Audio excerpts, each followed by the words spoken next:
خۆشەویستان قەڵەوی یعنی چ یعنی تاقەی زۆرت خواردیە و کەمە سەرف کردیە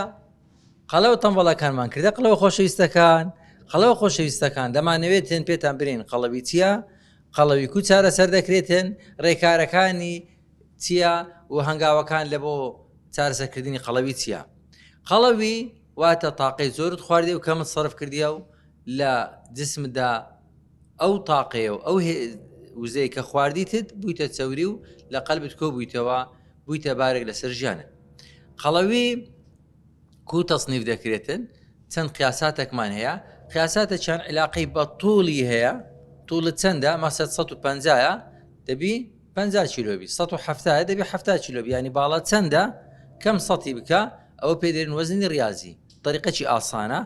باڵایەکە چەندە کەم سەتی بکە مەسە 160 دەبی 6 کیلۆبی 180 دەبی 80 کیلۆبی یعنی ئەوە پێدێن وەزنی ڕاضی بەس طریقەی طبیمان هەیە کو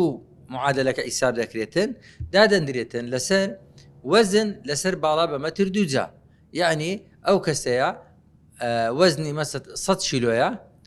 150 مەسەد باڵایەکەی دەرەی 100 دابەش 1.5 جاران 1.5 100 دابەش 2.25 ئەو شێوەیە ئیسێب دەکرێتن ئەو هەر کەسە کە ئەو BMI پێدەرن BMI-ەکەی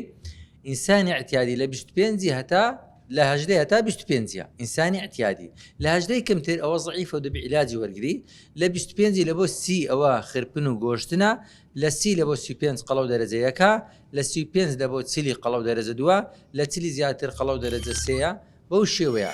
میهرەبانی دڵسۆزی و لێزانی